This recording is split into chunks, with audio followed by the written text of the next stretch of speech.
Everyone, सत श्री अकाल ਸਾਰਿਆਂ ਨੂੰ। ਤੁਹਾਡਾ ਬਹੁਤ-ਬਹੁਤ ਸਵਾਗਤ ਹੈ ਅੱਜ ਦੀ ਕਲਾਸ। ਅੱਜ ਆਪਾਂ ਕਰਨ ਜਾ ਰਹੇ ਹਾਂ ਪੰਜਾਬ ਸਕੂਲ ਐਜੂਕੇਸ਼ਨ ਬੋਰਡ ਦੀ 8ਵੀਂ ਕਲਾਸ ਦੀ ਕਿਤਾਬ ਸਮਾਜਿਕ ਸਿੱਖਿਆ ਯਾਨੀ ਸੋਸ਼ਲ ਸਟੱਡੀਜ਼ ਤੇ ਉਹਦਾ ਸਿਵਿਕਸ ਦਾ ਭਾਗ ਸਮਾਜਿਕ ਅਤੇ ਰਾਜਨੀਤਿਕ ਜੀਵਨ ਤੇ ਅਖੀਰਲਾ ਪਾਠ 26ਵਾਂ ਪਾਠ ਸਮਾਜਿਕ असमानतावां ਅਤੇ ਸਮਾਜਿਕ ਨਿਆਂ ਦੇ ਪ੍ਰਭਾਵ ਤੇ ਅੱਜ ਚਰਚਾ ਕਰਾਂਗੇ ਇਸ ਪਾਠ ਦੇ ਪ੍ਰਸ਼ਨ ਉੱਤਰ ਬਾਰੇ। ਸ਼ੁਰੂ ਕਰਦੇ ਹਾਂ। ਅਭਿਆਸ ਦੇ ਪ੍ਰਸ਼ਨ ਪਹਿਲਾ, ਸਮਾਜਿਕ ਅਸਮਾਨਤਾ ਤੋਂ ਤੁਸੀਂ ਕੀ ਸਮਝਦੇ ਹੋ? ਉੱਤਰ, ਸਮਾਜਿਕ ਅਸਮਾਨਤਾ ਤੋਂ ਭਾਵ ਹੈ ਕਿ ਸਮਾਜ ਦਾ ਵੱਖ-ਵੱਖ ਜਾਤਾਂ, ਧਰਮਾਂ ਅਤੇ ਨਸਲਾਂ ਆਦਿ ਦੇ ਆਧਾਰ ਤੇ ਵੱਖ-ਵੱਖ ਵਰਗਾਂ ਵਿੱਚ ਵੰਡੇ ਹੋਣਾ। ਦੂਜਾ ਪ੍ਰਸ਼ਨ, जातिवाद ਅਤੇ ਛੂਤ-ਛਾਤ ਤੋਂ ਕੀ ਭਾਵ ਹੈ? ਉੱਤਰ, ਜਾਤੀਵਾਦ ਤੋਂ ਭਾਵ ਹੈ ਕਿ ਜਾਤੀ ਦੇ ਆਧਾਰ ਤੇ ਕਿਸੇ ਨਾਲ ਭੇਦਭਾਵ ਕਰਨਾ। ਛੂਤ-ਛਾਤ ਤੋਂ ਭਾਵ ਹੈ ਕਿ ਅਜਿਹੀ ਪ੍ਰਥਾ ਜਿਸ ਅਨੁਸਾਰ ਨੀਵੀਂ ਜਾਤੀ ਦੇ ਮਨੁੱਖਾਂ ਨੂੰ ਛੂਣਾ ਪਾਪ ਸਮਝਿਆ ਜਾਂਦਾ ਸੀ। ਤੀਜਾ ਪ੍ਰਸ਼ਨ, ਅਨਪੜ੍ਹਤਾ ਕਿਸ ਨੂੰ ਕਹਿੰਦੇ ਹਨ? ਉਹ ਵਿਅਕਤੀ ਜੋ ਪੜ੍ਹ ਲਿਖ ਨਹੀਂ ਸਕਦਾ ਉਹਨੂੰ ਅਨਪੜ੍ਹ ਕਿਹਾ ਜਾਂਦਾ ਹੈ। प्रश्न 4, ਭਾਸ਼ਾਵਾਦ ਤੋਂ ਕੀ ਭਾਵ ਹੈ? ਉੱਤਰ, ਭਾਸ਼ਾਵਾਦ ਤੋਂ ਭਾਵ ਹੈ ਆਪਣੀ ਭਾਸ਼ਾ ਨੂੰ ਵਧੀਆ ਅਤੇ ਦੂਸਰੇ ਵਿਅਕਤੀ ਦੀ ਭਾਸ਼ਾ ਨੂੰ ਬੁਰਾ ਸਮਝਣਾ ਅਤੇ ਭੇਦਭਾਵ ਕਰਨਾ। ਪੰਜਵਾਂ ਪ੍ਰਸ਼ਨ, ਰਾਖਵੇਂਕਰਨ ਦਾ ਕੀ ਅਰਥ ਹੈ? ਉੱਤਰ, ਰਾਖਵੇਂਕਰਨ ਦਾ ਅਰਥ ਹੈ ਕਿ ਅਨੁਸੂਚਿਤ ਜਾਤੀਆਂ, ਜਨਜਾਤੀਆਂ ਅਤੇ ਪਛੜੀਆਂ ਸ਼੍ਰੇਣੀਆਂ ਲਈ ਲੋਕ ਸਭਾ, ਰਾਜ ਵਿਧਾਨ ਸਭਾਵਾਂ ਅਤੇ ਸਰਕਾਰੀ ਨੌਕਰੀਆਂ ਵਿੱਚ ਸੀਟਾਂ ਰਾਖਵੀਆਂ ਰੱਖੇ ਜਾਣ ਦੀ ਵਿਵਸਥਾ ਕਰਨੀ। ਛੇਵਾਂ ਪ੍ਰਸ਼ਨ, ਕੀ ਮੈਲਾਟੋਨ ਦੀ ਪ੍ਰਥਾ ਬੰਦ ਹੋ ਗਈ ਹੈ? ਉੱਤਰ, ਕਾਨੂੰਨ ਦੇ ਅਨੁਸਾਰ ਸਿਰ ਤੇ ਮੈਲਾ ਚੋਣ ਦੀ ਪ੍ਰਥਾ ਬੰਦ ਕਰ ਦਿੱਤੀ ਗਈ ਹੈ। ਇਸ ਦੇ ਵਿਰੁੱਧ ਸਜ਼ਾ ਦਾ ਕਾਨੂੰਨ ਬਣਾ ਦਿੱਤਾ ਗਿਆ ਹੈ। ਸੱਤਵਾਂ ਪ੍ਰਸ਼ਨ, ਅਨਪੜ੍ਹਤਾ ਦਾ ਲੋਕਤੰਤਰ ਤੇ ਕੀ ਪ੍ਰਭਾਵ ਪੈਂਦਾ ਹੈ? ਉੱਤਰ, ਅਨਪੜ੍ਹ ਵਿਅਕਤੀ ਧਰਮ ਅਤੇ ਜਾਤੀ ਆਦਿ ਦੇ ਆਧਾਰ ਤੇ ਜਲਦੀ ਗੁੰਮਰਾਹ ਹੋ ਜਾਂਦਾ ਹੈ।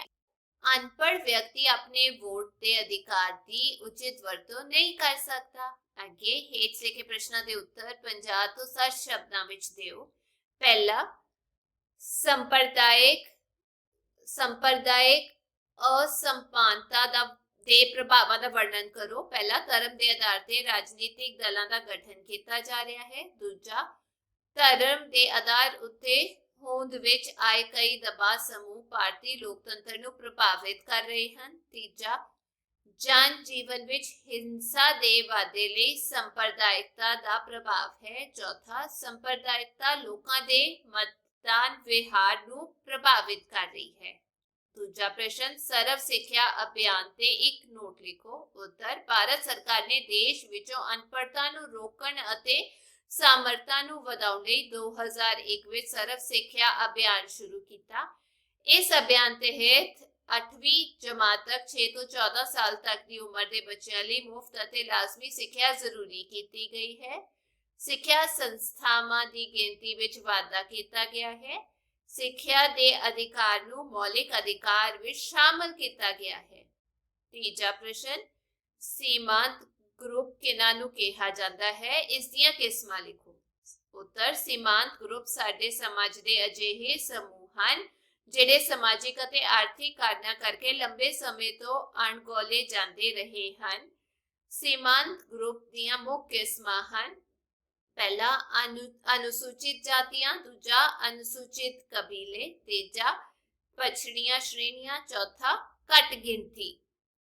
ਚੌਥਾ ਪ੍ਰਸ਼ਨ, ਜਾਤੀਵਾਦ ਦਾ ਭਾਰਤੀ ਲੋਕਤੰਤਰ ਤੇ ਪ੍ਰਭਾਵ ਲਿਖੋ। ਉੱਤਰ, ਜਾਤੀਵਾਦ ਦੇ ਆਧਾਰ ਤੇ ਰਾਜਨੀਤਿਕ ਪਾਰਟੀਆਂ ਦਾ ਗਠਨ ਹੋ ਰਿਹਾ ਹੈ। ਦੂਜਾ, ਚੋਣਾਂ ਸਮੇਂ ਜਾਤੀ ਦਾ ਨਾਂ ਤੇ ਵੋਟਾਂ ਮੰਗੀਆਂ ਜਾਂਦੀਆਂ ਹਨ। ਤੀਜਾ, ਜਾਤੀ ਦੇ ਆਧਾਰ ਤੇ ਸੰਘਰਸ਼ ਅਤੇ ਹਿੰਸਾ ਹੁੰਦੀ ਹੈ। ਪੰਜਵਾਂ ਪ੍ਰਸ਼ਨ, ਰਾਖਵਾਂਕਰਨ ਕੀ ਹੈ? ਰਾਖਵੇਂਕਰਨ ਦੀ ਲੋੜ ਕਿਉਂ ਹੈ?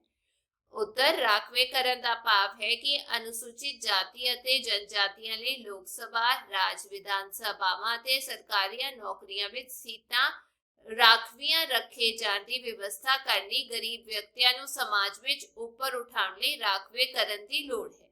ਅੱਗੇ ਬਹੁਵਿਕਲਪੀ ਪ੍ਰਸ਼ਨ। ਪਹਿਲਾ, ਭਾਰਤ ਵਿੱਚ ਜਾਤੀ ਸਭ ਤੋਂ ਮਹੱਤਵਪੂਰਨ ਰਾਜਨੀਤਿਕ ਦਲ ਹੈ। ਇਹ ਸ਼ਬਦ ਕਿਸਨੇ ਕਹੇ? महात्मा गांधी, पंडित जवाहरलाल नेहरू, श्री जयप्रकाश नारायण या डॉक्टर BR अंबेडकर। उत्तर श्री जयप्रकाश नारायण जी ने। दूजा प्रश्न, ਭਾਰਤੀਆਂ ਨੂੰ ਸਮਾਜਿਕ ਨਿਆਂ ਦੇਣ ਦੇ ਉਦੇਸ਼ ਨਾਲ ਸੰਵਿਧਾਨ 'ਚ ਕਿਹੜਾ ਮੌਲਿਕ ਅਧਿਕਾਰ ਦਰਜ ਕੀਤਾ ਗਿਆ ਹੈ?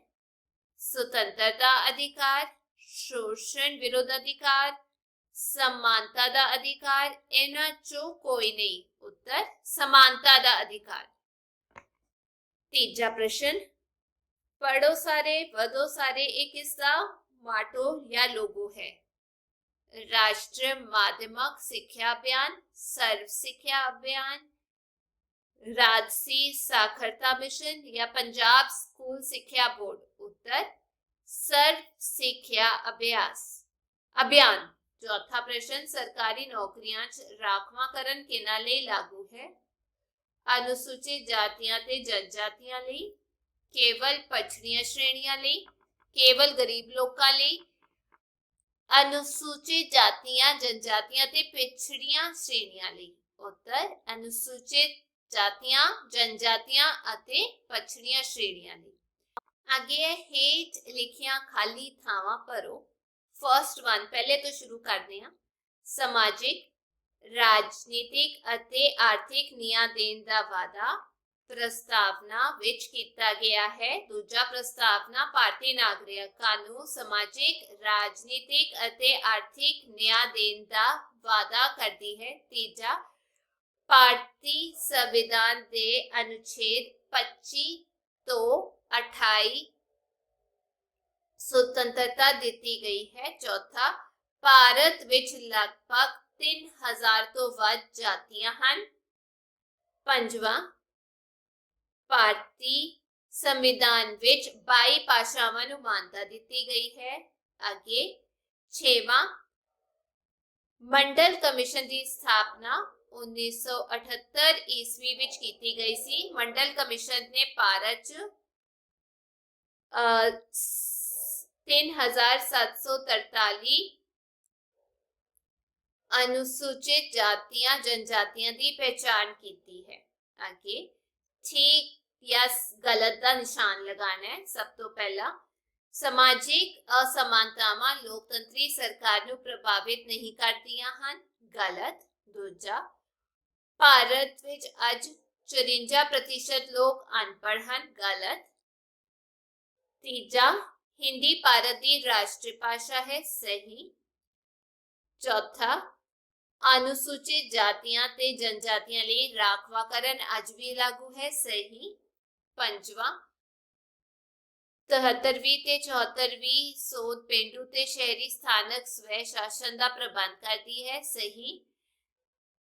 छेवां, अज भारतीय समाज चों समाजिक असमानता खत्म हो गई हैं। सही। आगे सही जोड़े बनाओ। मैं सही करके लिखिया होया। पहला, छूतछात कानूनी अपराध घोषित होया सी 1955 विच। मंडल आयोग का गठन 1979 विच। तीजा, समानता का अधिकार संविधान के अनुच्छेद 14 तो 18 तक। चौथा, धार्मिक स्वतंत्रता का अधिकार संविधान के अनुच्छेद 25 तो 28 तक। तेसी की अज की क्लास में उम्मीद करती हैं इस पाठ के प्रश्न उत्तर थानू समझ आ गए होंगे। जे वीडियो वधिया लगी तो चैनल नू लाइक शेयर सबसक्राइब जरूर करो। आपां फिर मिलांगे। Till then take care. Bye bye.